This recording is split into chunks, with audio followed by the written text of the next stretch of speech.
Alright, y'all, I'm back.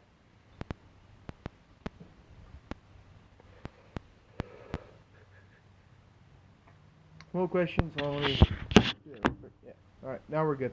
Alright, y'all, I'm back. Alright.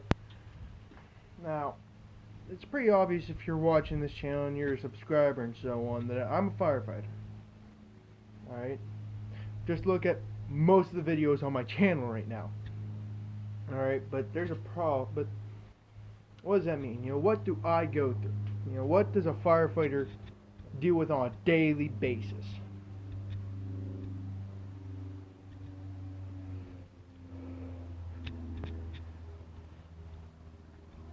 Well, it's pretty boring actually. I'm volunteer. You know, some fire departments are paid, like Newcastle is paid. Shannick has a shift, a weekend shift. They are paid, but for the most part, you know, there's, I must say, I think this is close. It's like 2,000 fire. No, it's like, it's not. It's actually pretty low. It's below 10,000 firefighters across America. All right. Only 2% of those are paid firefighters, but that's that's a story for a different day, right? But it's pretty boring. I'm volunteer. I'm not getting tripped out. To you know, Mrs. Parker's burning her fries again. But what happens if I do get a call, right? What do I go through? Well, it's a little hard now, ain't it? It's hard to put into terms. I get called 4 in the morning or at 12 in the afternoon. I could be called out at any time. I could be called out right now, but everybody knows that. But what do I go through?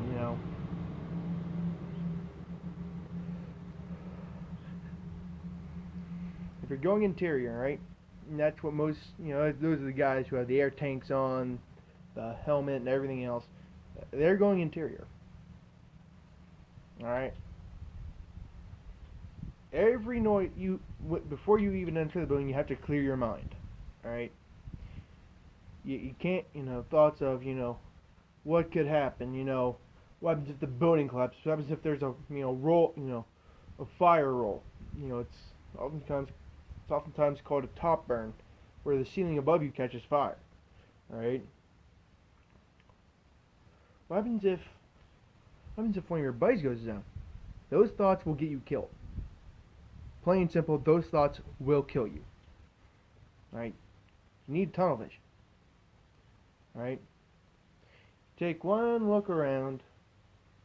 Alright, if you're the lead man, you look behind you. You are the man in charge.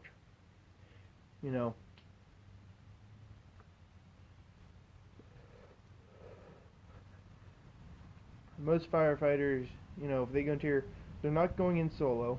They go in groups of normally 3. Alright? You got the nozzle man, the person who's backing you up. Alright? His job is to keep pressure off the nozzle man. Alright? He has to get a real firm grip on that hose. Yeah. Tighter than some people jack off, people grip it, But anyway, back to, then you have that third person. That third person is there. He normally has, a tool, whether it's the 8-foot pike pole or a Halligan. His job is to get around, punch through, or tear down. Alright?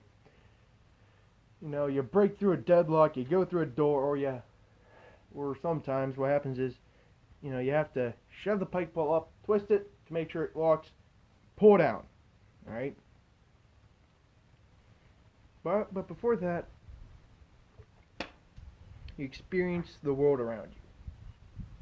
This is going to be the last time, not forever, but for at least 10 minutes, you are going to see the outside. You're actually going to be able to see something, lights of the trucks, other, people who aren't part of your team.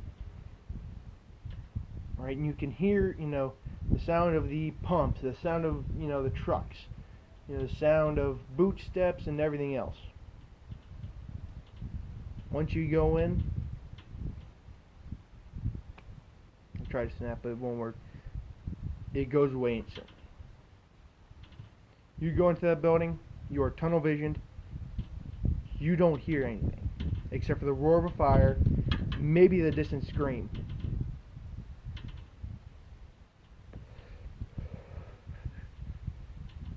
Alright? You don't see anything in front of you. You can't see shit. You can see fire, but it's clouded in the thick toxic smoke. That's what you're seeing for a while, buddy. 10 minutes doesn't seem like that much, This video is probably gonna be 10 minutes. Once you go in, however, you hear 3 things: crackling, the roar, and your own, self-contained breathing apparatus, or SCBA, otherwise known as the air tank. Alright? What you see right in front of you, right here, you have something. You have the heads-up display, the HUD, so it shows you how much air you have left in your tank. On this side, it's you got a red light. That's your warning light, or if somebody says call off the attack, that will go off. All right. You're looking ahead. You got tunnel vision. Alright? You go in, that's all you're seeing. That's all you're hearing. You might hear the occasional things cracking, and, well, obviously you'll hear things cracking, but sometimes you'll hear, the boards falling. As long as you don't feel cracking under your own foot, or hear it above you, that's not much you want to worry about. Alright? There are times where you don't go interior, but that's beside the point. Alright? 10 minutes. The 10 minutes of hell. You go in, nobody in your team, nobody outside your team knows what's going on unless there's another team with, inside. In that case, they're probably right behind you, or they're going through a different entry point. Alright? What happens if you get stuck, though? What happens if, Lord forbid, what happens if a firefighter goes down? You'll hear the rare 4th sound of hell. And I call it the sound of hell because that is the pass device. The pass device goes off if a firefighter stands still for 30 seconds. Alright? The pass device will detect the slightest bit of movement. If somebody were to, that's why sometimes you'll see firefighters, jumping up and down a little bit or shaking around. They're trying to keep that quiet. Because if the RIT team hears that, the Rapid Insertion Team, alright, their job, they are there to get people out. Alright? Let's say Team 1 Nozzle Man's down. Alright? The third person takes the Nozzle Man's job and starts to cover. Alright? That leaves 2 people. The RIT team will go in. They don't have hoses. They don't have water. They might have the occasional fire extinguisher, or the silver bullet, which is the foam-filled, silver bullet, water can, whatever you want to call it. Alright? Most of the time they'll be carrying tools. The fire axe, the most iconic thing, the pike pole. The Halligan pry bar, otherwise known as the 8.5 pounds of fuck shit up. Alright? Their job is to stand off to the side and pull people out. If somebody is down, they go in, pull them out. And if it's bad enough, they'll tell the chief in charge to call off the attack. Bring all teams out. Right? which is why that we have the warning bell right here on the HUD. All right. Well, let's say you're out of the fire. Let's say you're not going interior. What is your job? Your job is to work three things. All right. Your job is to set up lights. All right. Structure fires are not, most of the time, unless it's like right in the middle of the day and it's not going to be, when you have 4 or 5 hours of sunlight left, yeah.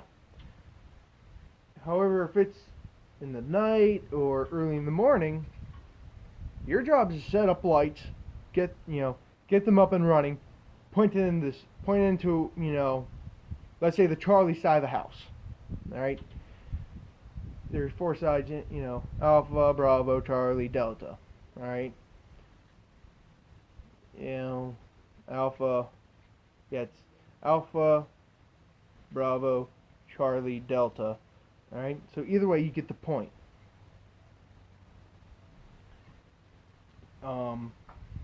That or else you're getting the deck gun ready. And your job, if you're manning the deck gun, is to just spray water constant, non-stop. Your job is to